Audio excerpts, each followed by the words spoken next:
Sa iba pang balita, umakyat na sa 8 ang bilang ng mga nasawi sa engkwentro sa pagitan ng mga militar at New People's Army sa Negros Occidental.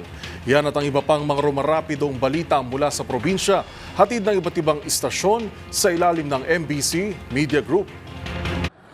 Umabot sa 8 ang mga namatay na mga miyembro ng New People's Army o NPA sa sunod-sunod na bakbakan sa pagitan ng tropa ng militar at rebuilding New People's Army sa Sitio Suchuland, Barangay Gatuslao, bayan ng Candoni, Negros Occidental noong nakarang linggo.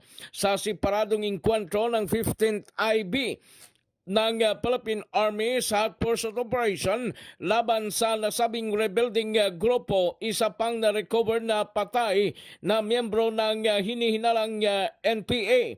Ayon kay Lieutenant Colonel Brian Bagaypo, Acting Commanding Officer ng 15th IB, umabot na sa 8 ang mga na-recover na patay sa area ng nasabing lugar. Nagkasagupa ulit ang tropa ng militar laban sa umano'y miyembro ng NPA kahapon sa boundary ng bayan ng Candoni at Hinubaan. Para sa MBC TV Network News, ito si Rex Cantong, una sa Pilipinas, una sa Pilipino. Balita mula sa Davao City. Kalabuso sa kulungan ng 3 drug personality matapos maresto sa drug bypass operation ng Bahada Police Station sa ilalim ng pamuno ni OIC Station Commander Police Captain Ramil Anthony Maxi. Nangyari ang nasabing operation dakong alas 2:13 na madaling araw, Nobyembre 25, 2024 sa Purok 1, Barangay 21 Dasi, Davao City. Nakilala manaresto na sila Ramil alias Angkol, 56 anyos alias Charlie, 43 anyos at Reggie, 39 anyos kapwa nakatira sa Barangay 21 Dasi, Davao City.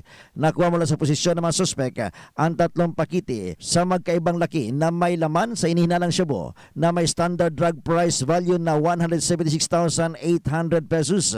Maliban sa legal ng droga, nakumpiska rin ng kapulisan ang bypass money na ginamit sa transaksyon, cellphone at drug paraphernalia. Sa ngayon, nakulong na ang 3 narestong suspek sa Bahada Police Station at naharap sa kasong paglabag sa Republic Act 9165 o Comprehensive Dangerous Drugs Act of 2002. Para sa MBC TV Network News, ito si June Soter. Una sa Pilipinas, una sa Pilipino.